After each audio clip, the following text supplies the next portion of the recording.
Olá, seja bem-vinda, seja bem-vindo a mais uma aula de vinho em formato de podcast. Eu sou o professor Marcelo Vargas, nós vamos rodar a vinheta e já vamos para o conteúdo.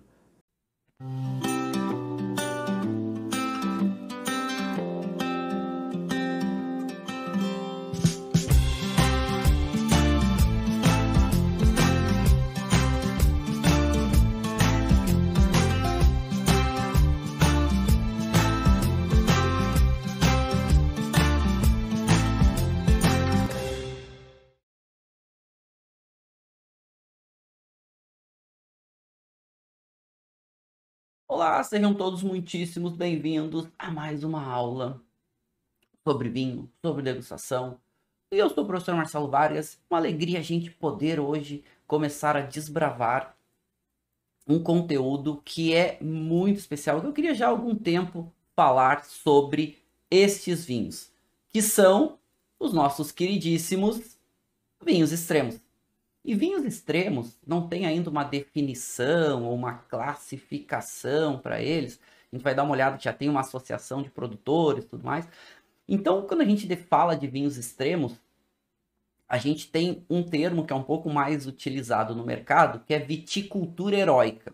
Viticultura heróica talvez seja o termo mais adequado para definir esses locais aonde o ser humano conseguiu a proeza de fazer vinho e de fazer vinho de qualidade. É proeza, sabe por quê? Porque a videira ela tem uma capacidade de adaptação muito grande. A videira ela se desenvolve em locais que outras culturas agrícolas não conseguiriam. Mas tem locais que é inimaginável produzir vinho, ter videira, ter uva. E mais ainda para ter uva e vinho de qualidade. E tem alguns lugares que eles conseguem fazer isso. A gente vai dar uma olhada em alguns deles e como que isso é possível e tudo mais. Mas então o termo vinhos extremos, né, essa questão de viticultura heróica, que é o termo mais utilizado, ganha relevância. Por quê? Porque é incrível, são paisagens simplesmente espetaculares, locais simplesmente inimagináveis de ter uma cultura agrícola ali e produzindo vinhos muito legais, muito interessantes e com uma qualidade, olha, alguns com uma qualidade muito, muito alta.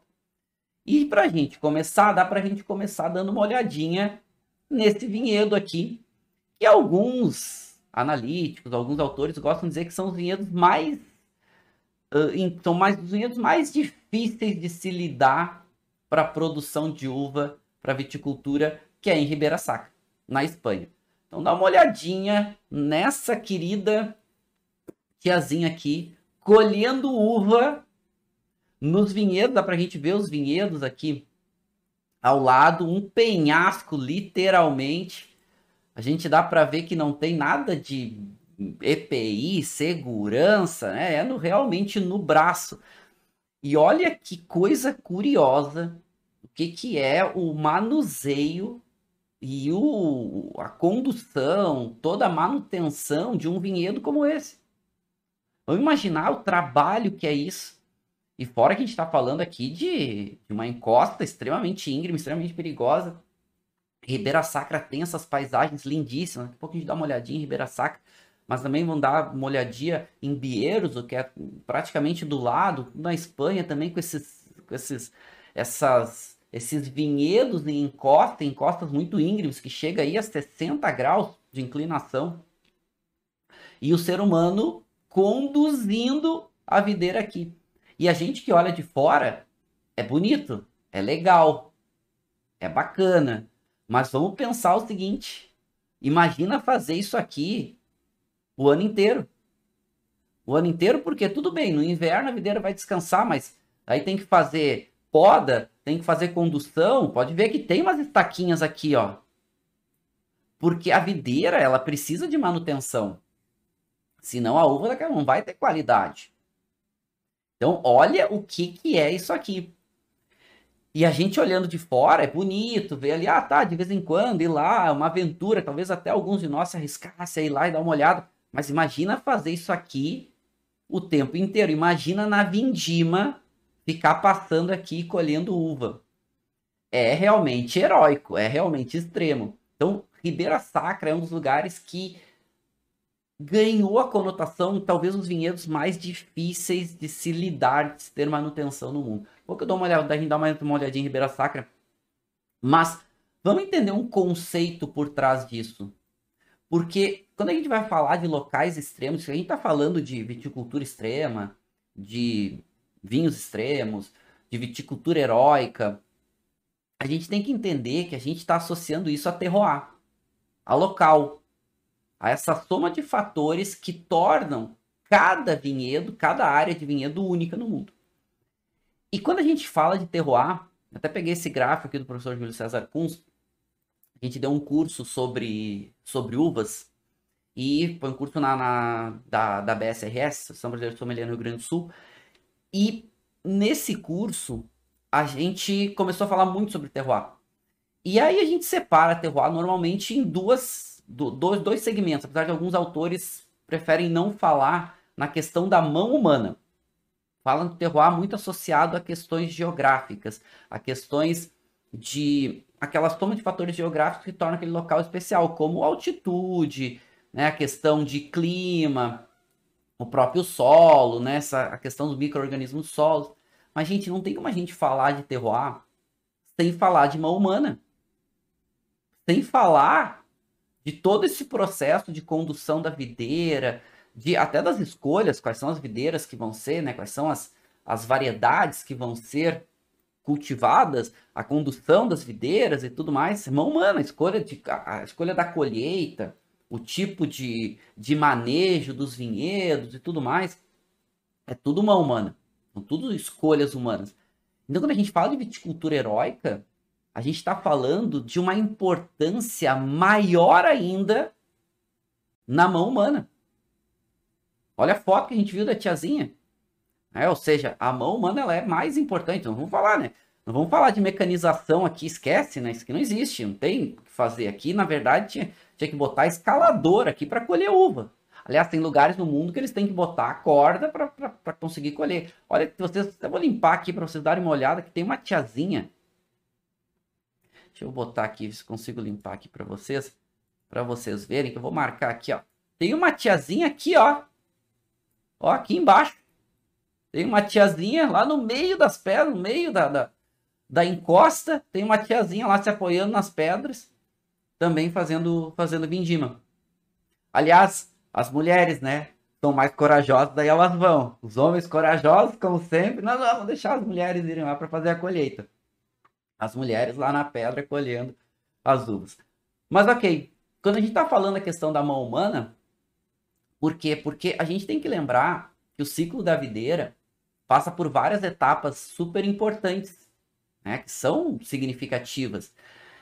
E quando a gente fala de viticultura heróica, todas essas etapas, as videiras vão ter que passar. E aí uma coisa que a gente já tem que começar a entender é que esses locais, por essa dificuldade, e a gente viu, né, ali em Ribeira Sacra, a própria área de vinhedos é muito menor, o manuseio envolve muito mais a mão humana, as escolhas são muito mais extremas, e claro que o volume de produção vai ser menor, a mão de obra vai ter que ser muito mais limitada, a área de vinhedos é muito mais limitada, então a gente vai ter nesses vinhos custos maiores, a gente vai ter custos mais significativos. Então são vários momentos que nesses locais extremos são muito chaves, né? Momento de brotação, depois momento de floração e mais ainda momento da vindima, momento da colheita. Mas a gente muitas vezes quando fala em viticultura heróica, a gente remete muito à colheita, mas não é só isso. A gente vai ver que tem áreas, por exemplo, que para conseguir a videira ter a brotação, depois ter a floração e a frutificação, precisa proteger a videira, fazer buracos na terra, botar a videira abaixo do nível do solo, ainda proteger com muros para conseguir que a videira produza um cacho e ter vinho daquele local. E isso acontece em alguns locais. As Ilhas Canárias. As Ilhas Canárias, pouco eu mostro para vocês. É impressionante como é que eles conseguem ter videira no local daqueles. Mas conseguem. né? Então, mas tem que fazer toda uma engenharia. E isso tudo vai envolvendo uma mão de obra muito maior. E essa mão de obra maior, o que que gera? Gera um custo maior. Então, viticultura heróica, ela gera vinhos com preço maior, porque não tem muito como escapar disso, né? Imagina a mão de obra, né? Conseguir mão de obra para trabalhar, imagina conseguir colher, depois da vindima vinificar. Gente, é um desafio realmente muito, muito grande. E aqui a gente dá mais uma olhadinha nos vinhedos menos íngremes lá de Ribeira Sacra. Mas olha só, não tem como ter mecanização. Olha aqui como é que é a colheita. Mal tu consegue botar as caixas nas costas e carregar, e literalmente é morro acima ou morro abaixo, né? Porque o morro abaixo dá aquela conotação de, nossa, é um perigo, é um perigo. E isso acontece em muitos lugares que a gente tem esse cenário. A gente vê muito isso em algumas áreas da Alemanha, né? No Mosel, por exemplo, algumas áreas de Portugal, algumas áreas da Espanha. E é óbvio que o preço final do vinho vai ser um pouco maior. A mão humana, a gente tem que lembrar disso, quando a gente fala de viticultura heróica, a mão humana ela é ainda mais importante. Por quê? Porque precisa muito mais tomadas de decisões assertivas, mas mais do que isso, precisa de pessoas muito corajosas, a mão de obra é muito escassa, precisa muito manuseio para conseguir produzir vinhos tão interessantes. A videira, e aqui um ponto legal também da gente pensar, e essa é só uma introdução aqui para a gente entrar em alguns desses locais extremos. A videira, né, nesse ciclo que ela passa, a gente tem que lembrar que a videira ela tem uma capacidade de adaptação muito grande, muito grande. E a videira ela consegue se desenvolver em alguns locais que outras culturas não conseguiriam. E tem um fator interessante, não é todo lugar. O pessoal fala, mas a videira precisa sofrer, precisa de estresse hídrico. A videira não é bem assim essa história, tá? Mas o que acontece? A videira, quando ela tem locais que é mais inóspito, que ela precisa sofrer um pouco mais para conseguir se desenvolver, há uma tendência dos vinhos ter uma qualidade maior, porque ela vai concentrar mais características nas suas uvas. Vamos lembrar que as uvas é como se fossem os filhos das videiras. Então, esses locais muito difíceis, que ela vai ter pouca matéria orgânica, vai ter dificuldade de absorver água, de buscar água, vai ser solos mais pobres, esses locais, eles são locais muito difíceis para a videira. Então, ela tem que concentrar a energia dela toda nos filhos, nas uvas. Quando a videira encontra um local que é muito tranquilo, né? Um solo muito fértil, um local com muita abundância de água, a videira ela fica preguiçosa, né? Então ela vai se preocupar menos com os fios, vai ficar mais tranquila. Quando ela encontra locais difíceis, ela vai ter mais dificuldade e vai concentrar mais energia nas uvas. E as uvas tendem a aumentar a qualidade. Então esses locais extremos, eles têm algumas vantagens quando consegue ter vinho lá, que é ter esse ambiente inóspito, as uvas concentrar um pouco mais de energia, né? Ou a videira concentrar um pouco mais de energia nas uvas, e as uvas aumentar um pouquinho mais sua qualidade. Claro que isso, na teoria, é maravilhoso. Agora vai colocar isso na prática. Vai evidenciar isso. E a videira precisa muito de sol, de luz solar, né? Então ela precisa ir numa temperatura mais ou menos entre 10 e 35 graus, ela consegue já fazer fotossíntese. Abaixo disso vai ter dificuldade e acima também. E ela vai, né, aproveitar esses locais, às vezes, muito inóspitos, para conseguir a raiz infiltrar um pouco mais, ter uma composição de solo diferente, com mais um micro, que a gente chama, né, aquela microflora especial, para a videira conseguir fazer sua fotossíntese. Mas vamos começar a dar uma olhada aí em algumas questões e entender como que a gente consegue, né? Ou como que eles conseguem ter vinhos de alta qualidade. E aí vamos começar a falar de alguns locais. Então, o termo viticultura heróica, que eu vou começar a usar agora com vocês, a gente está falando disso, desses locais. Vamos imaginar, olha só essa foto. O que vocês estão vendo aqui? Olha que bonito. O que é isso? A cratera de um vulcão. vulcão Etna. E se vocês olharem em volta, tem várias coisinhas aqui, vegetações e tudo mais. Aliás, uma das maiores experiências da minha vida foi subir na cratera do Etna, ou numa das crateras, né? São vários, conto mais para vocês. Aqui tem várias pessoinhas aqui olhando. Aqui é uma cratera.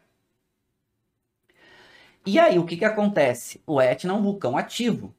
E a gente tem muitos vinhedos hoje pelo mundo, aliás, é um dos grandes solos hoje supervalorizados, são solos vulcânicos.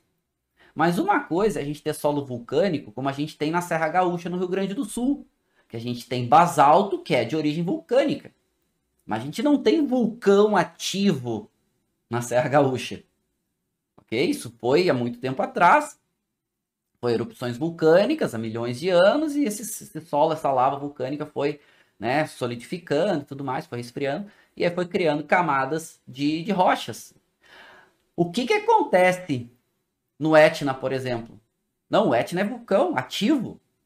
Ele está soltando, aliás, ele é um dos vulcões mais ativos do mundo. Agora imagina a gente ter videiras no Etna. E aqui eu vou mostrar para vocês daqui a pouco. Não é só no Etna, a gente tem outros locais com vulcões ativos onde a gente tem videira também. Mas o solo vulcânico hoje é um dos grandes solos valorizados para viticultura de qualidade no mundo. Por quê? Porque quando a gente tem a lava saindo do vulcão, a lava ela atravessa o centro da Terra, ela atravessa os perfis, as camadas de solo, subsolo, etc. E ela a lava carrega muitos micronutrientes diferentes que são muito benéficos para as videiras. Então esse solo vulcânico, ele é um solo que outras culturas talvez tivessem um pouco mais de dificuldade, mas a videira aproveita muito isso, muito essas características. Só que isso no mundo ideal, né? No mundo desenhadinho, ali onde tudo dá certo. Agora, não vamos esquecer que os solos, os vulcões, principalmente ativos, eles estão o tempo inteiro entrando em erupção. Mas antes da gente falar especificamente do Etna, vamos lembrar isso, que para ter vinho de qualidade no Etna, a gente precisa de uma mão humana, a gente precisa muito da coragem de algumas pessoas para escolher, assim como a tiazinha lá colhendo em Ribeira Sacra. E mais do que isso, é um risco constante. É um risco constante. Por quê? Porque a qualquer momento pode acontecer uma tragédia. Uma tragédia das pessoas, uma tragédia com os vinhedos, uma tragédia, né? É um risco muito grande. Então, além de tudo isso, o risco é muito maior. E só o homem, na sua cabeça, produzir vinho no local desse. Plantar videira, conduzir videira, ter manutenção de videira, colher uva e depois vinificar. Mas com certeza alguns desses locais são os locais mais lindos do mundo. E nós, consumidores, temos que ficar felizes de termos à nossa disposição vinhos desses locais. E aí a gente tem que entender que, claro, vão ser vinhos que vão ser mais caros. Né? Não tem como não. Falando do Etna, que a gente está vendo uma foto da cratera do Etna. O Etna é hoje um dos locais mais valorizados na Itália para a produção de vinho. Gente, a gente está falando do maior país produtor de vinho do mundo, a Itália. Aonde tem vinhos extremamente valorizados, como Barolo, como Amarone, Brunello de Montalcino, Super Toscanos. O Etna hoje é uma das áreas mais valorizadas, uma das denominações mais valorizadas de vinhos na Itália. Eu estou chamando mais valorizado área porque tem uma denominação, tem uma DOC Etna para vinho rosso e vinho bianco, mas tem alguns produtores que estão até fazendo vinhos, como eu vou provar com vocês, no Etna fora da denominação. Por quê? Porque a denominação, por exemplo, do Etna Bianco não autoriza Chardonnay. E aqui o produtor fez um vinho de Chardonnay. Mas o Etna fazendo vinhos incríveis. Vinhos, principalmente Etna Rosso com Nerello Mascalese, que é uma uva que remete muito a frutas vermelhas, mas ele tem uma nota que remete a grafite, tem uma nota, um toque terroso, e são vinhos que têm uma estrutura tânica um pouco mais marcada, são vinhos rosso, né, o Etna Rosso DOC, com uma textura impressionante, mas remete um pouco àquela coloração de Pinot, aquela acidez de Pinot, o perfil aromático de Pinot nas frutas vermelhas. Mas o Etna é impressionante. Vamos dar uma olhadinha, olha só. Aqui é um vinhedo. Olha que legal isso aqui. Aqui é um vinhedo da Benante. Cantina Benante é um dos produtores do Etna. Olha o vinhedo aqui e olha o Etna fumando aqui do lado. O Etna, falei para vocês, uma das maiores experiências da minha vida foi visitar o Etna. Visitar a cratera do Etna, subir no Monte Etna, que chega a mais de 3.000 metros de altitude. E para chegar lá tem todo um aparato. Tu sobe de teleférico até uma parte, de bondinho. Depois lá tu chega numa estação base. A estação base tem aqueles grandes trucks, né? Uns caminhões enormes, tracionados, com umas rodas gigantes, né? Com os guias. Aí tu sobe, coloca a roupa. Aí tu sobe, e lá é muito frio, mais de 13 metros de altitude, né?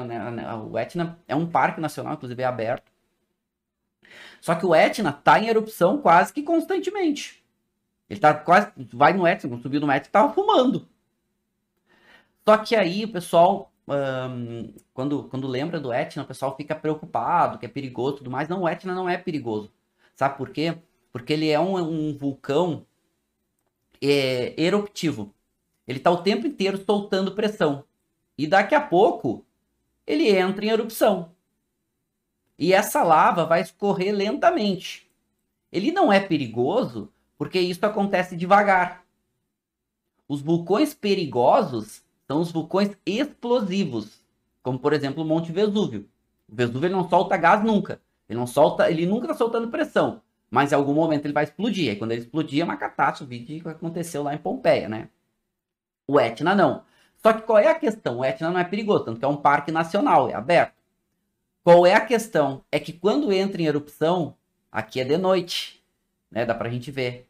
Esta lava vai escorrer aqui e vai levar o que tem pela frente. Vinhedo, casa, o que tiver, nada segura a lava. A lava vai limpando tudo que tem pela frente.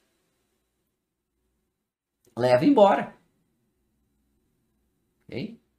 Então, para a gente ter noção que para plantar vinhedos no Etna é um risco muito grande. Por quê? Porque, claro, a gente vai ter alguns vinhedos bem próximos às crateras, vão ter alguns vinhedos um pouquinho mais afastados da cratera, mas a gente está vendo que o vinhedo é benante. Né? Quando tiver erupção aqui, vai levar embora. Claro que às vezes a erupção é pequena, a lava se desloca pouco, mas essa lava que vai esfriando, que vai resfriando, ela vai trazendo essa composição de solo diferente. Tanto que o solo do Etna é um solo preto, de lava decomposta, ricas em minerais, em vários micronutrientes aí que a videira adora. E aí vai fazer vinhos muito peculiares. Mas, gente, lidar no Etna é uma coragem constante. Aí, claro, um parque nacional, quando entra erupção, tira todo mundo do parque, fecha. E vocês vão ver, botem aí, procurem na internet erupção Etna, vocês vão ver que tá o tempo inteiro fumando. Ele tá o tempo inteiro soltando pressão. Ter vinhos aqui é simplesmente algo fantástico, é espetacular. E, aliás, vamos provar um vinho do Etna. Já que estamos falando de Etna, vamos provar um vinho do Etna antes da gente ir para outras regiões. E assim, só quem visita o Etna, coloquem isso o Etna fica na Sicília, nem no sul da Itália. Coloquem naqueles objetivos de vida de vocês, conhecer o Etna. Tá? É um lugar assim, ó, é uma das maiores experiências da minha vida. Talvez a maior relacionado com natureza, porque é espetacular. É uma coisa inexplicável, inexplicável. E os vinhos do Etna estão cada vez melhores. Estão cada vez melhores os vinhos do Etna. Impressionante. E muito caros e muito valorizados. E achei muito legal que quando eu coloquei para vocês me ajudarem a escolher o vinho para hoje, vocês votaram mais no Passo Bianco, que é um vinho do Etna, só que como ele é feito de Chardonnay, ele não pode usar a denominação Etna Bianco. Mas feito lá. De um produtor muito bom. Aliás, quem traz vinho para o Brasil é uma importadora chamada Italy Import. Só traz vinhos italianos de alta qualidade, produtores bem pequenininhos, sim, é bem, bem legal. E pertence à família Taffarel. Né? Lembra do Taffarel, goleiro da seleção? Que hoje é o preparador de goleiros da seleção brasileira? Pertence à família dele. Bem legal, inclusive é bem familiar, ele é um dos proprietários, é bem bacana o trabalho que eles fazem, pequenos produtores italianos de alta qualidade, e trazem esse vinho que eu vou degustar com você. Você viu uma dose agora, a gente vai provar um pouco as características. Antes de eu provar o vinho, vamos dar uma olhada aqui em algumas perguntas que vocês estão trazendo, que eu acho interessante. E aí a gente vai provar esse vinho, depois a gente volta para o nosso conteúdo. A Carolina Zé, são daqueles vinhos que a gente põe o lugar na lista de futuros para conhecer. É exatamente isso. Além da lista falou de Cinque Terre, também é outro lugar extremo, sim. Tem algumas áreas de Cinque Terre que são impressionantes, né? Que fica na Ligúria, lá no noroeste da Itália, também é outro lugar lindíssimo. Né? Vou falar de alguns outros lugares da Itália aqui que são impressionantes, alguns outros lugares da Espanha e do mundo, lugares impressionantes para produção de vinho. E a qualidade cada vez maior. Né, cada vez maior. Ainda Liz disse que já teve no Vesúvio. O Vesúvio é um lugar muito... e a Pompeia, né, uma energia muito, muito estranha, assim, sabe? É um negócio muito estranho, assim, muito diferente. Mas o Etna é demais. O Etna é demais. A Helena falando, solo fértil desenvolve mais folhagem do que fruta. É uma pergunta. Ou se dilui os componentes das uvas. A Carolina perguntando, o que acontece? A videira em solo fértil, com muita matéria orgânica, a videira fica muito preguiçosa, ela fica muito viçosa, ela fica muito produtiva, tanto em folhagem, vai querer ter muitos cachos, ela não vai produzir em qualidade, porque ela tem comida à vontade, ela tem alimento à vontade, digamos, vamos fazer essa associação. Então, quando ela tem os solos mais difíceis, onde ela tem que lutar para buscar nutrientes, as raízes têm que infiltrar mais para buscar água, micronutrientes, ela vai concentrar toda essa energia dela nas uvas. E essa energia vai fazer com que a uva aumente muito a qualidade. É isso aí mesmo. É mesmo que ter uma videira com muitos cachos, ela vai pegar toda essa energia que ela tem e vai distribuir entre os cachos. Se tem uma videira com menos cachos, ela vai ter mais energia para menos cachos, aqueles cachos vão ter mais qualidade. Com certeza. E aí esses lugares extremos, muitas vezes, é tão difícil que a videira ela tem que lutar muito para sobreviver ali, a videira quer sobreviver, ela vai dar muita energia para suas uvas, que são seus filhos, e as suas uvas vão ter uma qualidade, uma concentração maior. Isso é muito legal. A Adriana falou, eu conheço a região do Etna, tenho família que mora em Messina, que legal, mora bem pertinho do Etna. Já visitei várias vezes a cidade de Taormina, cidade lindíssima, lindíssima Taormina, uma das cidades mais lindas que eu já visitei na vida, impressionante, a vista que tem lá de cima é impressionante. Próxima edição, legal, bacana. Ok, legal, você pode ver se ficou alguma pergunta aqui, vocês podem ir mandando, tá, beleza, se tiver mais alguma pergunta, depois eu respondo aqui para vocês. Vamos degustar um vinho, e aí então, só lembrando aqui, vamos degustar um vinho do Etna, um vinhedo, deixa eu trazer para essa câmera aqui, ok? Chamado Pasto Bianco, ok? É um produtor muito legal, chama Vini Franchetti, né? Franchetti. A Vini Franchetti é uma família produtora bem famosa da Itália, tem vários vinícolas, tem vinhos em vários lugares, família Franchetti. E 2018. E é um vinho, gente, que o Etna, os vinhedos ficam em altitude, porque o vulcão tem altitude. Então os vinhedos do Etna, eles chegam aí aos 1.000 metros. O vulcão vai a 3.000. Mas os vinhedos vão até 1.000, 1.100 metros. E essa altitude maior, lembrando que a gente está na Sicília, no sul da Itália, onde é muito quente, é essa altitude que também vai fazer uma moderação de temperatura super importante para os vinhos do Etna ter um frescor maior. Ter um pouco mais de acidez, ou seja, eles são mais frescos de modo geral. Então aqui a gente tem um vinho, esse é um Chardonnay, tá? Feito lá no Etna. Ele é um Chardonnay que tem já uma média intensidade de cor, bastante brilhoso, ele é 2018, é um vinho relativamente novo. Tá? Os vinhos do Etna têm um potencial de guarda um pouco maior, tanto branco quanto tinto. E tem essa coloração já, um amarelo palha, quase com alguns reflexos dourados aparecendo. No nariz, nossa, o nariz é delícia. Nossa, o nariz é muito bom. Ele tem uma nota de toranja muito evidente. Ele tem uma nota de própolis evidente. Ele tem uma nota de chá de camomila bem evidente. Tem algumas frutas, essas frutas de pomar madura. Olha, bem gostoso.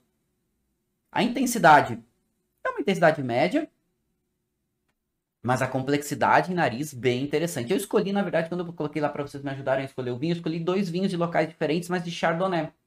Pra gente ser menos influenciado aí pela casta especificamente.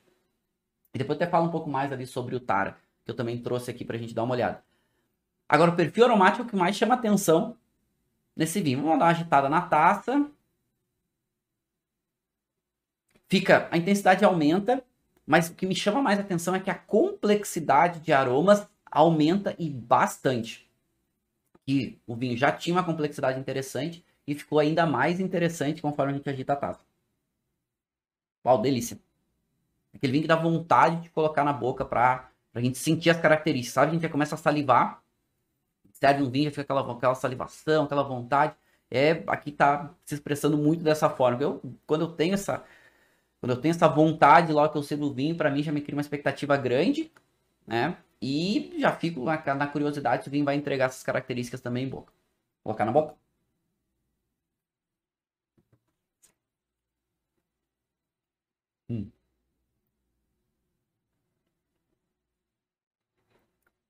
Até esqueci de descartar, ó. Às vezes acontece.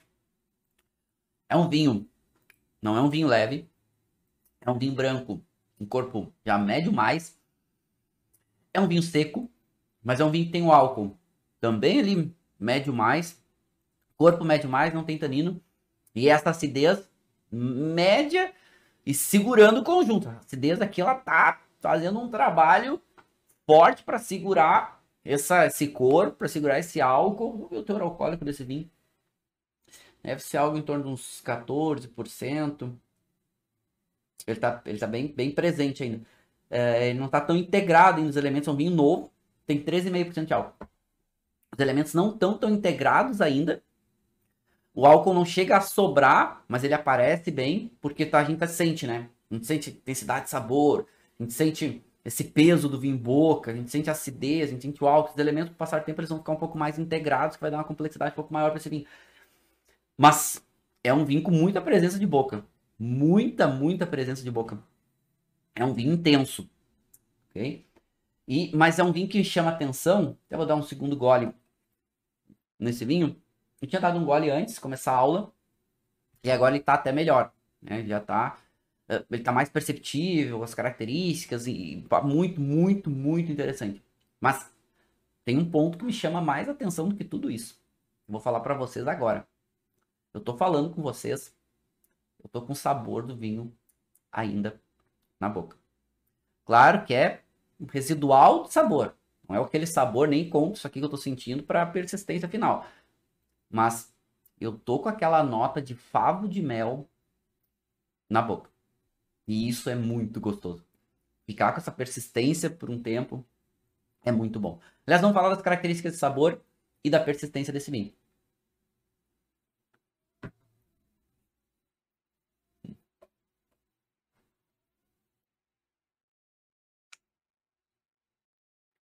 De novo, esqueci de descartar. Bom, mas talvez até a acidez eu coloque como média a mais também. A acidez tá fazendo um trabalho aqui espetacular. Vamos botar a acidez como média a mais. Vamos botar um vinho muito equilibrado, apesar de estar um pouco, né, ainda desintegrado, alguns elementos, tá muito novo. Sabor, nossa, nota de própolis. Essa nota de toranja, uma nota de uma lima muito madura. E essa nota remete a alguma coisa de chá. Nossa, é muito bom. Com certeza, persistência desse vinho. Vamos lá. Média mais para longa. Porque ele vai ficando. Até dá pra gente colocar como longa já, mas. Nível de qualidade desse vinho muito bom. É um vinho muito bom. Sem sombra nenhuma de dúvida. É um vinho que talvez daqui a um tempo vire excelente. E fique mais complexo, mais integrado. Nossa, um vinho que. Tem um pequeno detalhe, né? Que aí é importante, para quem não viu, é o Passo Bianco, vinho feito de Chardonnay lá no vulcão do Etna. Inclusive eles botam aqui, né? Legal. Da Vila Franchetti. E esse vinho, ele não passa por madeira nova.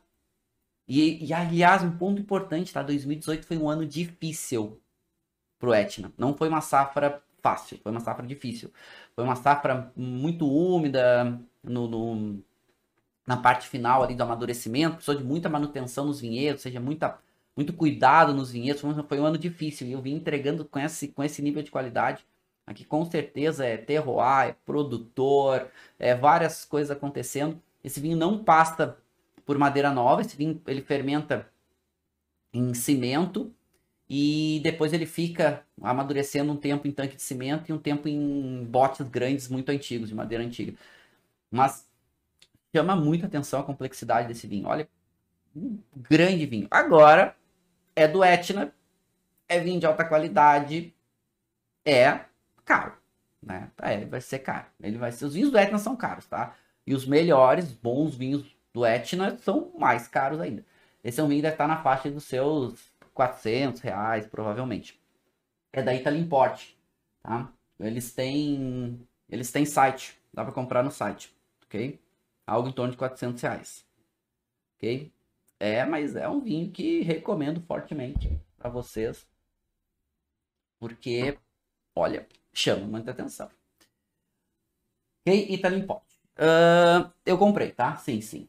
Eu compro os vinhos. Isso que eu boto na aula, todos eu compro, tá? Todos eu compro. Eu compro. Às vezes espero promoção para comprar, enfim, né? Black Friday tá acontecendo agora, então quem tá aí no momento vale a pena dar uma olhada. Cuidado, tem muita fraude nos Black Friday, mas tem muitas promoções boas aqui acontecendo.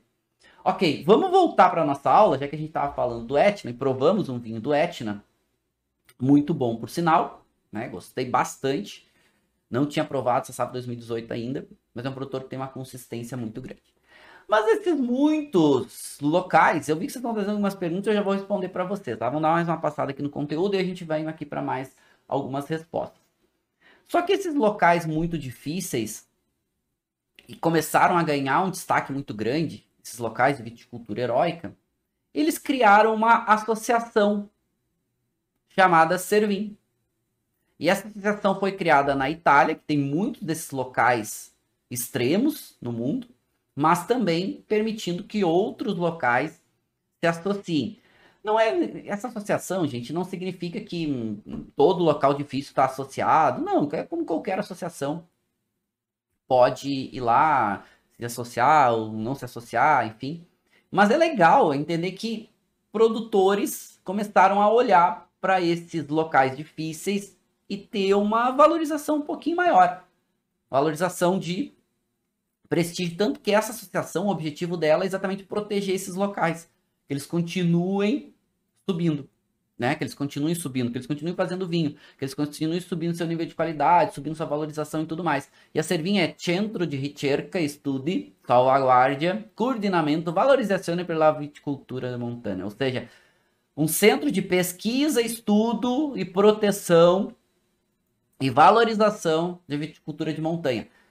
E aí eles têm uma regrinha lá dizendo, olha, para ser considerada essa viticultura heróica, tem que seguir alguns fatores aqui, né? Ou seja, os terrenos têm que ter um declive, pelo menos acima de 30%, altitude pelo menos de 500 metros, mas não pode em planalto, ou seja, tem que ser altitude em relevo, sistemas de viticultura em socalcos, né, em degraus, em patamares, pequenas ilhas com grande dificuldade. Aí os produtores que têm alguns desses pré-requisitos podem tentar se associar nesse grupo de produtores. Eles vão ter 3 níveis de associação e que vão proteger e tentar divulgar e valorizar essas viticulturas heróicas. Então a associação fica na Itália, mas países que têm outras áreas heróicas podem se associar, os produtores podem se associar, que na verdade não é o produtor, mas é a região. Então a região que tenha esses pré-requisitos podem tentar se associar para tentar aqui, né, ter esse selo. Daqui eu até botei o selinho aqui para vocês, da Servim, que valoriza aqui essa viticultura heróica. Mas vamos falar, né? Olha só, olha esse cidadão aqui colhendo uva.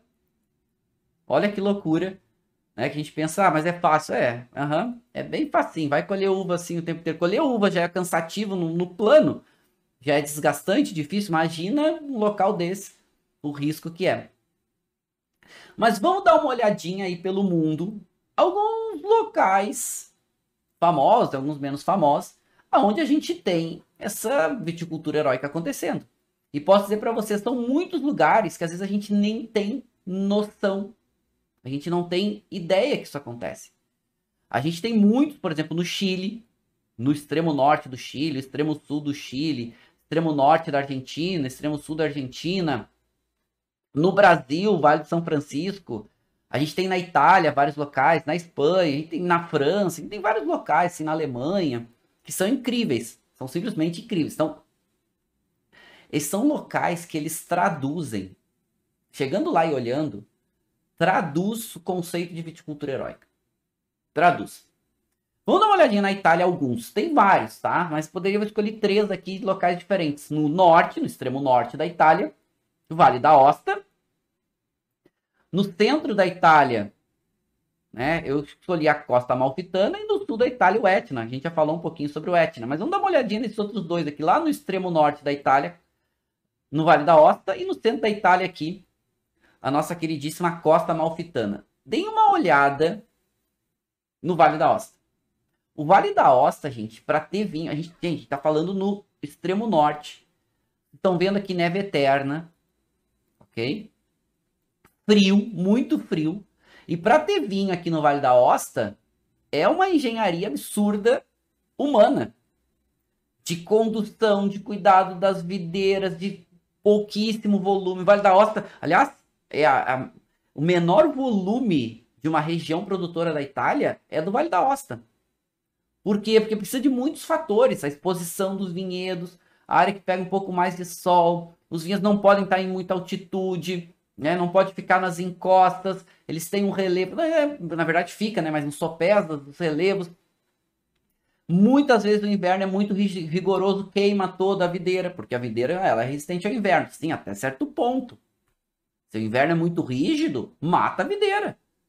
E aí no Vale d'Aosta, o que eles fazem? Quando o inverno vai ser muito rigoroso, eles pegam, podam a videira, protegem ela com alguma coisa assim de feno, de videira antiga e etc., para que a neve venha por cima e eles façam tipo um igluzinho ali dentro para a videira não morrer. Para a videira não morrer. Então é extremo, né? Manuseio, mão de obra que é super difícil. E é um lugar lindíssimo, né? Vales lindíssimos, assim. Aliás, só consegue produzir aqui porque é perto de rio. O rio ajuda a moderar um pouquinho a temperatura. Mas é muito corajoso. Por isso que a gente encontra muito pouco vinho do Vale d'Aosta. Muito. É um terreno muito íngreme. Muito. É muito. Quem vai no Vale d'Aosta é lindo. É lindo, lindo. Tem a cadeia do Mont Blanc na fronteira com a França. É lindíssimo. Um lugar espetacular.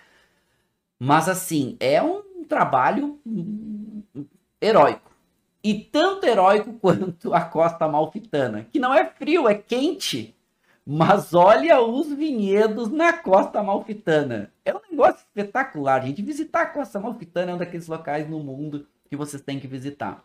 Mas olha os vinhedos. Se a gente falou que no Vale d'Aosta eles vão pegar só o sopé, na Costa Amalfitana não tem plano. Costa Amalfitana só tem montanha. E montanha beiral do mar. O mar tá aqui, ó. Se cair aqui, rola e cai dentro da água. Ok? E olha que maluco. Eles fazem esses patamares para plantar. E aqui tem bastante videira e também tem limão siciliano. Aliás, o limão siciliano vem daqui. A Costa Amalfitana fica ali próximo a Nápoles. A Nápoles é a capital dessa aqui da região, né, da Campânia como um todo. E então a Costa Amalfitana fica próximo de Nápoles. Próximo, não muito longe do Vesúvio e tudo mais. É lindo, isso aqui é espetacular a Costa Amalfitana. E tem vinhos muito bons feitos aqui. Mas olha a manutenção. Gente, a videira, eles fazem uma condução para a videira ficar ao alcance deles. Porque senão ela vai se desenvolvendo e algumas partes da videira vão ficando para fora do penhasco. Não tem nem como colher daqui a pouco. Muitas vezes para a gente subir, e aqui não tem outro jeito, tem que subir boa parte de jipe, que a gente chama. Jipe é no pezinho, né? Jipe, jipe, jipe, jipe. Tu segue até uma certa altura com alguns carrinhos, alguns muito estreito, tem os carrinhos elétricos, sobe até uma certa altura e depois é perna. Perna, montanha acima. E aí é muito legal e faz vinhos muito interessantes. Tem uma autora que chega no Brasil chamada Marisa Cuomo, que ela é espetacular aqui da Costa Amalfitana, e ali alguns dos vinhos brancos mais premiados da Itália hoje vêm aqui da Costa Amalfitana. Mas é lindo, né? O que tem de lindo também tem de desafiador. E aí é lindo olhar assim, né? Mas imagina conduzir, trabalhar com a videira o ano inteiro aqui para tirar pouco volume e fazer vinho. Né? Por isso que esses vinhos são caros. Na Espanha a gente tem alguns locais legais, né? 2 eu chamo muita atenção, aliás 3, né? A gente tem aqui Ribera Sacra, que fica do ladinho de Bierzo. A gente já viu algumas fotos de Ribera Sacra. Bierzo é parecido. E também no Priorat, né? Vamos combinar que o Priorat é outra viticultura extrema. Vamos combinar, assim, que não é fácil produzir lá no Priorat. Mas ainda o Priorat, um pouco menos, né? Um pouco menos aqui do que Ribera Sacra. E aqui a gente tem um dos grandes diferenciais de Ribera Sacra e de Bierzo são vinhas velhas. E a Mencia é uma uva, que é uma uva tinta, tânica, um pouco mais marcada, uma acidez alta, que é protagonista aqui, principalmente de vinhas velhas. E aí a gente vai vendo os vinhedos nesses formatos aqui, né? Em encostas muito íngremes, solo muito pedregoso, muito, extremamente perigoso. Eles têm que conduzir esse solo e formar esses pequenos patamares que vocês estão vendo aqui. Esses patamares seguidamente desmorona, literalmente desmorona, porque a pedra é essa pedra decomposta, e essa pedra seguidamente ela vai com esses patamares, eles não são fortes o suficiente. Então, além de todo o trabalho, tem todo o risco que é lidar com as videiras aqui em um local, em um peral tão íngreme. Então, tanto Bierzo quanto Ribera Sacra, Bierzo já tem um pouco mais de vinhos chegando no Brasil, Ribera Sacra pouco, mas alguns bem legais aqui, algumas dicas para vocês. Alguns vinhos de alta qualidade de Bierzo, vocês encontram, por incrível que pareça, na Evino. A Evino tem um portfólio de vinhos premium que é bem legal. Tá? E esse cara aqui, Raul Pérez, olha a figura, né? Olha o naipe da figura do ermitão. Esse cara foi o cara que praticamente colocou Bierzo e depois Ribera Sacra em destaque internacional. Claro, tem outros produtores incríveis aqui, Álvaro Palácio, enfim. Mas esse cara é muito legal porque os primeiros vinhos com grande destaque internacional de Bierzo, e aqui tem o Siltreia, que ele tem tinto e tem branco, que é muito bom. A Evino traz para o Brasil, e seguidamente está em promoção, tá? A Evino faz umas promoções legais, vale a pena vocês acompanharem lá os vinhos, o branco de Godelho e os tintos à base de Mencia. São muito bons os vinhos deles, tá? E esse cara foi quem trouxe esse conceito de volta para cá. Tira um vinho da pedra, literalmente. No Priorat, é um solo muito louco, né? Aquele solo de ardósia decomposta, que estão vendo aqui um pouco, mas lá no fundo as encostas do Priorat chegam a 60%, e que vai fazer esse cenário simplesmente maluco do Priorat, mas que faz vinhos espetaculares, concentrados, intensos, à base de Garnacha, à base de Carignan, vinhas velhas, né? Um vinho potente, concentrado e caros. Né? Todos esses vinhos vão ser caros, né? Viticultura heróica é caro, não tem jeito, não tem como escapar disso. Mas o Priorat já é um pouco menos, a gente perde um pouco a noção do quão difícil é em algumas áreas do Priorat. O Priorat tem algumas áreas um pouco mais planas, mas produzir no Priorat é realmente outro desafio bastante grande. E trazendo um pouco aqui para as nossas Américas, vamos falar um pouquinho de Chile. Porque o Chile é impressionante. Assim. O Chile tem deserto, o Chile tem geleira no sul, deserto no norte, Cordilheira dos Andes no leste, Oceano Pacífico frio, gelado no oeste, mas produz vinhos incríveis. Só que os vinhos incríveis que se produzem no Chile, até vou mudar esse mapa aqui, ó. Os vinhos incríveis que se produzem no Chile, os mais famosos, estão aqui, ó, nessa área central do Chile, que vai pegar ali mais ou menos de Coquimbo, é uma região importante, depois passar por Aconcagua, Vale Central, só para a gente ter uma noção aqui, ó, mais ou menos aqui, a gente tem a capital Santiago. Então, indo pro norte e pro sul de Santiago, então aí, bota aí uns 400 quilômetros, mais ou menos, pro norte e pro sul, tá as áreas principais de produção de vinho, que são as áreas mais adequadas, com volume de chuva, e etc. Mas o chileno, ele é um povo inquieto, e ele resolveu fazer vinho tanto no Atacama, no extremo norte, quanto no extremo sul, na geleira da Patagônia. E os chilenos fizeram isso, ou continuam fazendo isso. Que é muito louco. Gente, vamos lá, vamos falar primeiro do deserto. Deserto do Atacama. Gente, o Atacama é o deserto mais árido do mundo. Mais seco do mundo. Chuva aqui em torno de 100 milímetros no ano. 100 milímetros. Porto Alegre, que é a capital do Rio Grande do Sul, aqui onde eu moro, se desse pegar um dia, daqueles dias de muita chuva, dá 100 milímetros. Eles têm isso no ano. E eles resolveram fazer vinho no deserto do Atacama.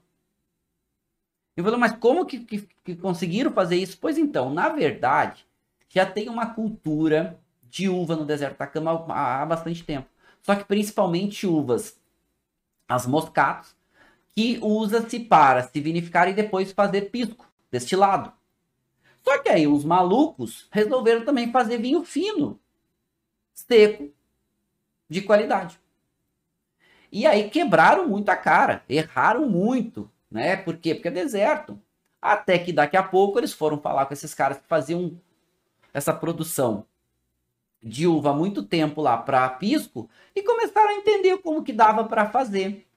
E aí alguns malucos, e assim, vamos falar de malucos bem importantes, entre eles algumas vinhas aqui, algumas vinícolas bem legais, projetos muito legais, tem a Iuli, mas essa aqui é uma das mais famosas, quem tá falando da Ventisqueiro, que é uma das vinícolas mais famosas do Chile, que bota vinhedo no meio do nada, deserto, dá pra olhar aqui em volta, deserto, e produz vinhos, esse projeto chamado Tara, que são pouquíssimas garrafas por ano, quando consegue, porque muitos anos não tem vinho.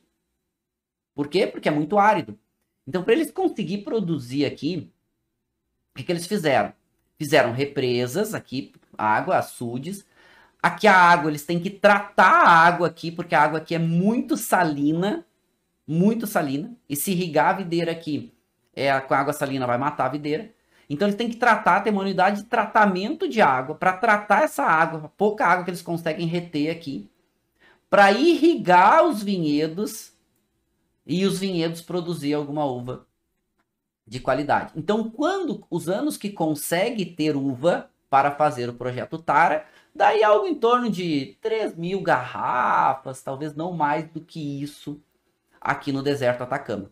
Tem outras vinícolas que estão com alguns projetos, a Iuli, falei para vocês, um projeto legal de outra produtora, né, de vinhos, outra vinícola.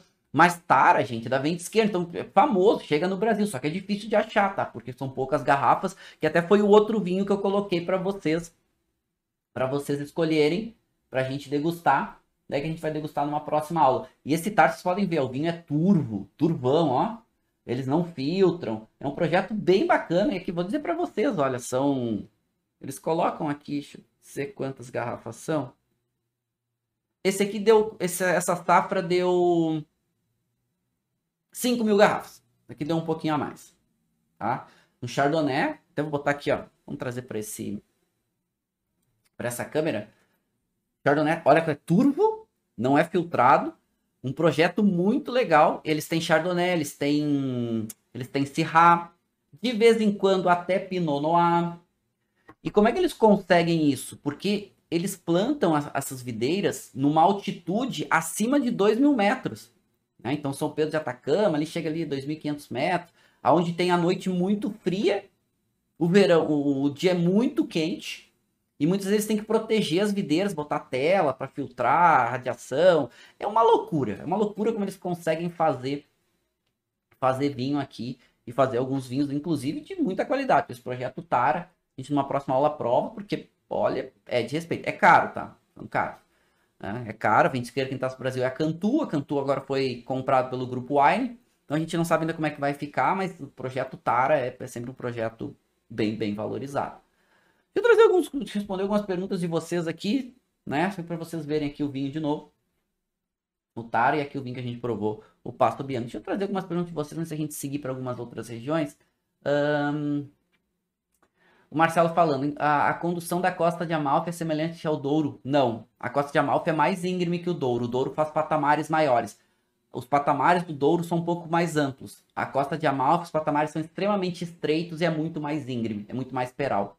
Lembra um pouco mas é muito mais íngreme a Costa de Amalfi. E o volume muito menor, muito menos área, muito mais difícil a Costa de Amalfi do que o Douro como um todo, e o Douro já é difícil.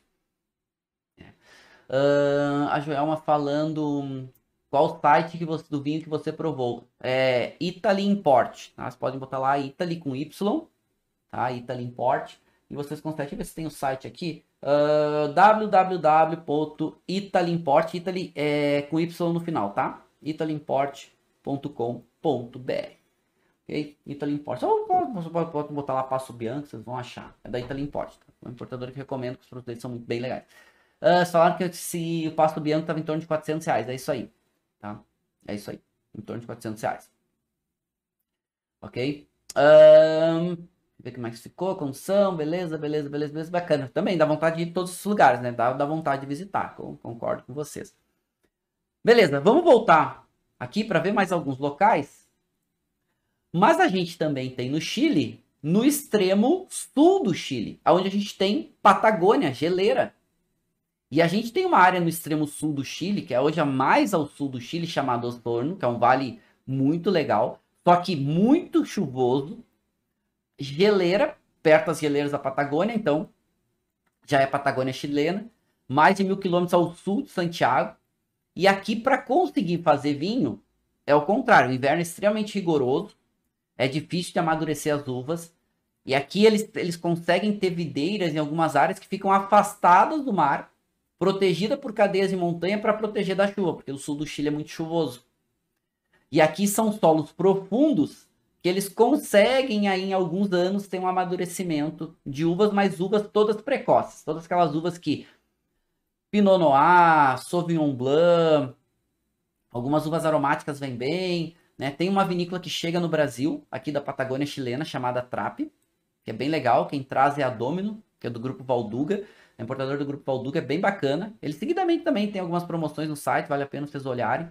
São vinhos também caros, né? Porque o volume é muito pequeno, bem limitado, e algumas vezes conseguem alguma safra. Não é todo ano que consegue fazer vinho. E tem uma outra vinícola chamada da Vila Senhor, que também chegava no Brasil um Pinot aqui de Osorno, que é também um local bem íngreme, assim. Tem que ser perto da água, tem que ser protegido da chuva. É locais assim que exige muita manutenção de videira, porque é um local muitas vezes muito inóspito e que é mais fácil não ter vinho do que ter vinho. É mais fácil não dar uva e não dar uva boa do que ter uva de qualidade.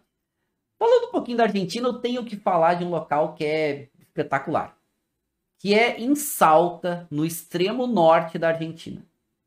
Gente, Salta tem videiras que passam dos 3.000 metros de altitude. E até trouxe uma aqui para vocês, que é uma vinícola bem famosa, que tem vinhedos a mais de 3.000 metros de altitude, que é a Colomé. Aliás, olhem aqui a Colomé. Eu gosto dessa foto. Aqui é a vinícola Colomé. Olha aqui. Ela está na altitude de Picos de Neve Eterna. Não muito longe. E tem videiras, e videiras que conseguem até se desenvolver relativamente bem, e tem uma amplitude térmica muito grande. E, gente, videira a 3.000 metros, vocês pensam que é simples. É muito difícil. Sabe por quê? A radiação solar, ela queima a uva. Por quê? Porque é muito mais próximo do sol. Vai ter uma amplitude térmica muito grande, mas os dias, a radiação, a quantidade de sol é muito grande. A diferença de temperatura chega a passar de 20 graus entre dia e noite. Só que essa radiação exige que a videira tenha a pele, a casca da uva tem que ser muito grossa para ela conseguir resistir a essa radiação solar. E aí, claro, manutenção, escolha de videira. Mas 3.000 metros de altitude é um fenômeno. É um fenômeno as uvas amadurecerem. E consegue isso na Argentina, que tem muito sol, que é uma região mais seca, que é mais profunda, porque se tivesse umidade seria um problema de amadurecer. Mas, vocês imaginem, 3.000 metros de altitude, a gente com videiras. E faz vinhos muito bons, inclusive. Aliás, a Colomé, ela faz vinhos muito, muito bons. Porque como a casca da uva tem que ser mais grossa, toda essa parte fenólica da casca fica mais presente nos vinhos. Tanino, aromas e sabores. Então são vinhos um pouco mais concentrados. E aí pensa, pô, é Salta, né?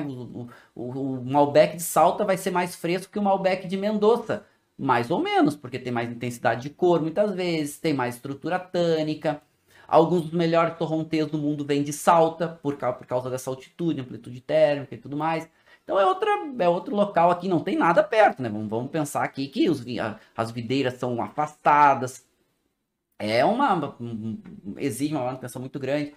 É outro local legal aí da gente pensar que tem vinhos e vem vinhos bons. Por isso que os vinhos de Salta são caros, né? Colomé, vinícola de alta qualidade, mas também os vinhos têm seu valor agregado. No Brasil, a gente não pode deixar de falar de uma região que é extrema. Não tem como. Aonde a gente impressiona o mundo que a gente consegue fazer isso. Consegue fazer vinhos de qualidade numa região dessa. Porque as principais regiões produtoras do Brasil ainda estão aqui no sul do Brasil. Próximo ao Uruguai, próximo à Argentina. Né, que a gente tem Serra Gaúcha, Campanha Gaúcha, até o Planalto Catarinense. Agora a gente desenvolvendo algumas áreas bem importantes aqui na parte central, no sudeste brasileiro. Gente, a gente tem vinho no Vale do São Francisco, no nordeste brasileiro. Muito próximo à linha do Equador. Ou seja, a área mais quente do mundo. E no Vale do São Francisco, inclusive, agora eles pediram uma IP, uma indicação de procedência, que a qualquer momento vai sair, fazendo vinhos bem interessantes. E assim, ó, aqui a mão humana, nesses locais, a mão humana ela é fundamental para sempre fazer vinho de qualidade. Mas nesses locais, muita mão humana, muita engenharia, muito teste, muito erro, aquela coisa que é assim, o brio humano, mais do que a própria engenharia, mas o brio humano, a persistência humana, fazendo produção de qualidade. E no Vale do São Francisco, que é exatamente aqui na divisa, né, entre o estado de Pernambuco e da Bahia, a gente tem áreas produtoras importantes. Só que aqui é Nordeste. Temperatura média anual, quase 30 graus. Quase 30 graus. Como é que consegue fazer vinho em uma temperatura média anual de 30 graus? Não tem inverno. A chuva, 300 milímetros. O que eles fazem? Olha lá. Olha o Rio São Francisco lá. Velho Chico. Lá no fundo. Bastante água. Eles fazem com que a videira trabalhe à base de água.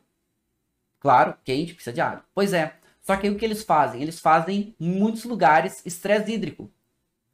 Só que aqui um estresse hídrico que eles cortam a irrigação da videira, a videira começa a entrar em hibernação. E aí, a videira, entre aspas, descansa um tempo e depois eles voltam a irrigar, a videira começa de novo a entrar no seu ciclo vegetativo. Só que isso, gente, é induzido. O que acontece, vocês estão vendo aqui, nesta foto, diferentes momentos do ciclo vegetativo da videira numa única foto. Então aqui, eles cortaram de um lado da videira, nesses lotes de videira, eles cortaram a irrigação, ela começou a entrar em hibernação. Aqui nesse lote eles já começaram a irrigar, ela começou a entrar na primavera, brotação, depois floração. Aí aqui nesse lado também verdinho já está no verão, ou seja, eles já estão irrigando há mais tempo, já está produzindo, tendo uva. Aí eles vão colher, daqui a pouco eles aqui já está no outro local onde essa parcela eles já cortaram a irrigação, essa parcela está entrando em hibernação. Isso aqui é feito, a mão humana induz. A mão humana induz o ciclo da videira. E olha que louco isso. E aí, então, o que a gente tem aqui? A gente tem o ano inteiro produzindo uva. O ano inteiro produzindo uva. Claro que os vinhos aqui são vinhos de regiões muito quentes. São vinhos potentes, carregados. São vinhos intensos em álcool. São vinhos intensos em corpo. Mas tem vinhos finos, uma qualidade bem interessante. A Miolo, que tem alguns projetos aqui bem legais, né? Bem legais. A Miolo faz 2 Shiraz aqui que são impressionantes. O Testardi, né, que foi o primeiro, e agora eles fazem o Single Vineyard também aqui no Vale de São Francisco, que é da linha Single Vineyard da Miolo. Incríveis, né? Claro, são vinhos mais potentes, aquele caráter de fruta sobremadura, geleia, compota, aquela intensidade, aquela potência.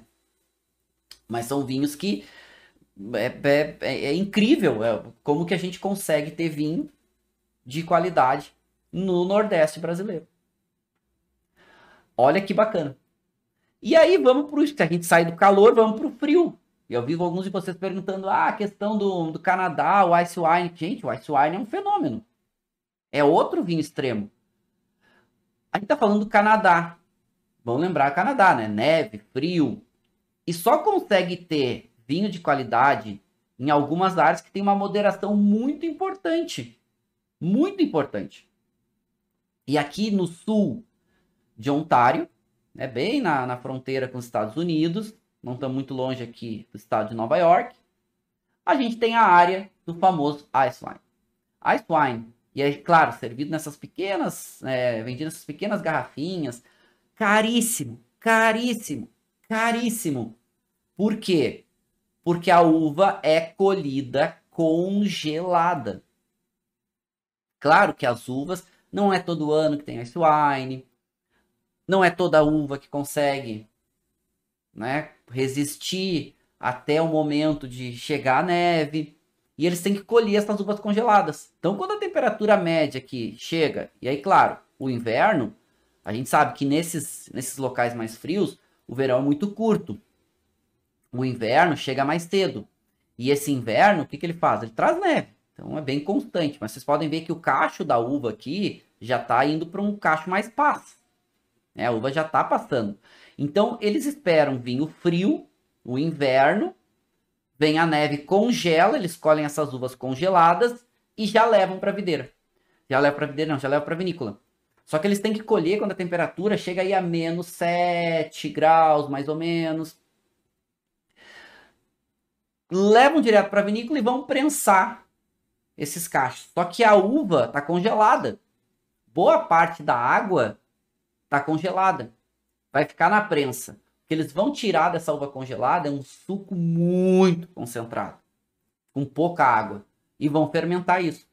E esse suco vai virar um vinho, chamado vinho do gelo, que é feito em algumas regiões muito frias, como o próprio Canadá, alguma coisinha nos Estados Unidos, faz também na Alemanha, tem alguns lugares onde se faz. No Brasil tentaram, já fizeram algumas vezes, né? Eles tentam sempre fazer, mas em Santa Catarina, a Pericó fez um vinho do gelo, enfim. Mas o que acontece é que o vinho fica muito concentrado, fica muito intenso, muito potente. Gente, imagina colher isso na neve. Imagina esperar ter a neve. Imagina deixar a videira todo esse tempo aqui correndo risco de ter problema. É uma coragem enorme, porque a perda aqui é muito grande. O volume é muito pequeno, quando consegue. Alguns tentam fazer isso de forma induzida, né? Vão lá, congelam, colhem a uva, depois congelam, enfim. Mas não fica a mesma coisa. Não é como a natureza trabalhando e entregando aí um produto fora da curva. Tem uma uva muito clássica, né, que é a Vidal, e a Vidal, que é muito utilizada lá no Canadá. Ela é uma uva que ela tem uma acidez mais alta, ela é bem aromática, ela é bem resistente, ela concentra açúcar muito rápido, e isso é importante, porque é uma região muito fria. Então tem toda uma ciência por trás disso para conseguir ter vinho de qualidade e conseguir produzir o Ice Wine, né? Nos Estados Unidos eles usam também, tem algumas áreas que ali próximo a essa área dos lagos ali que consegue. Na Alemanha algumas áreas conseguem, a Alemanha é frio, hein? A Alemanha é frio.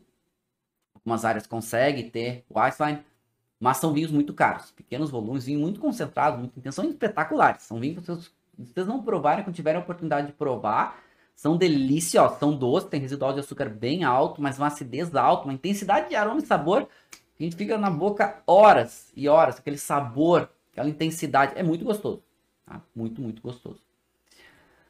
Alguns outros lugares aí no mundo que eu acho que vale a atenção, tá? Gente, tem muitos outros locais. Aqui é muito a ideia da nossa aula é a gente ter um conceito, né, entender, e assim, conforme a gente vai entrando em algumas dessas regiões, a gente vai trazendo um pouco mais desses conceitos, aí eu vou usar mais o termo de cultura heróica para vocês lembrarem. Mas alguns locais que vale observação também com carinho. Acho que é bem válido. Por exemplo, ilhas gregas, Santorini na Grécia, aonde tem muito vento, e eles têm que fazer um cestinho com o galho da videira para deixar a uva dentro desse cestinho para proteger do vento que é muito forte, arrasta e chega a arrancar as videiras, chega a levantar areia e danificar os cachos. Então eles têm que proteger o cacho dentro de um cesto feito com o próprio galho de videira. Imagina a manutenção disso, né? Imagina a manutenção dessas videiras, imagina tu conduzir cada videirinha dessas. É realmente um cenário lindo, faz alguns vinhos muito interessantes com acítico e outras uvas, com uma uva branca com muita acidez, bem interessante. Olha esse aqui, esse aqui é incrível. Ilhas Canárias, ilhas vulcânicas. Aqui o vento é mais forte ainda do que em Santorini. Só que aqui é solo vulcânico. O que acontece? Eles precisam escavar um buraco para a videira ficar abaixo do nível do solo e ainda criam uma mureta. Eles fazem um murinho para proteger, para o vento passar por cima e não arrancar as videiras. Olha que maluco isso nas Ilhas Canárias. Olha que espetacular. Lanzarote é clássico, aqui eles plantam muita moscata. Malvasia. Faz vinhos assim, gente, é incrível. É incrível ter videira assim. Aí a gente olhando assim, é lindo, claro, é lindo. Mas imagina o ano inteiro trabalhando nisso aqui. Olha a colheita, tem que entrar dentro de um buraco para colher a uva. Tem que cavar o buraco, conduzir a videira dentro do buraco, criar uma muralha. Gente, é inimaginável. Se pensar que o mundo hoje usa colheita manual para colher rápido e já levar, já resolver a vindima. Olha isso, gente, é espetacular. E tem um outro lugar que é muito legal, aqui alguns bem extremos. Cabo Verde, né? Vamos lá. Já estamos falando aqui de próximo à África, muito quente. E eles plantam literalmente dentro da cratera do vulcão. Dentro da cratera do vulcão. Ah, e se der erupção, queima tudo. Não tem jeito. Lá eles plantam dentro da cratera do vulcão. São vinhos ainda que estão começando a ser exportados de Cabo Verde. Mas aqui é um cenário lunar. É um cenário assim que lembra a Lua, desértico, não tem nada. E uns arbustinhos de videira. E o povo local vai até lá, conduz, trabalha, fica torcendo para não ter erupção, vulcão ativo, torcendo para ter erupção para outro lado, para eles poderem ter as videiras lá. E agora estão até ganhando um certo destaque aí no projeto. São projetos relativamente novos, né? Demorou muito tempo o governo autorizar. Olha só, Cabo Verde demorou para o governo autorizar eles a plantarem na cratera do vulcão, que é o único local onde eles conseguem, a videira consegue se desenvolver, porque senão é muito quente, é muito seco. Aqui tem um solo vulcânico, mais nutrientes, tudo mais, que a videira consegue se desenvolver, mas assim, muito afastado uma da outra, com muito cuidado, muito, muito difícil. Seguidamente perde tudo, e demorou muito tempo para o governo autorizar eles a plantarem as videiras aqui. E hoje tem. Tá? Eu ainda não provei, não tive a oportunidade de provar vinhos de Cabo Verde, mas estou muito curioso, acho que em breve aí, né, vou trazer alguma coisa de fora numa das próximas viagens, que a gente puder voltar a viajar. E tem vários outros locais muito legais que a gente poderia falar, que eu vou falando com o passar do tempo. Ilha da Madeira, Ilha dos Açores, na própria Itália, né? O Vale da Aosta a gente falou, mas depois a gente tem o Trentino Alto Adige, que tem muita coisa legal. A gente tem vinhedos em costa muito, muito, muito íngremes na Sardenha. Tem muitos lugares incríveis aí que a gente poderia estar falando e nós vamos falar com o passar do tempo.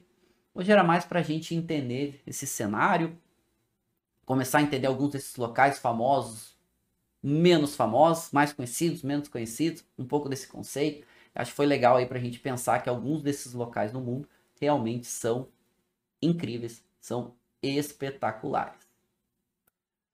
Turma, foi bem bacana, né? Nossa hora, como sempre, passa voando.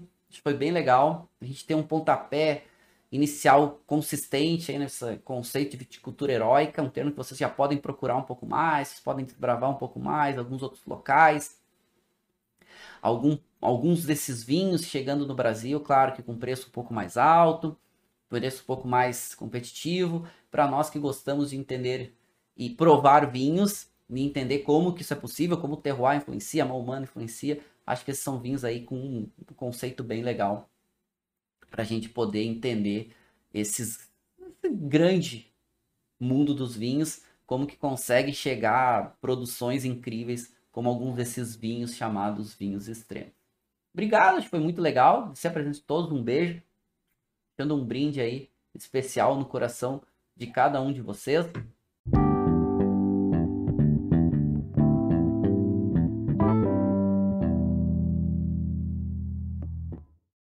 Você acabou de ouvir uma aula de vinhos do professor Marcelo Vargas, em formato de podcast. Para mais conteúdos, dicas e materiais sobre a bebida, acesse o site www.marcelovargas.org. Um forte abraço e até o próximo encontro.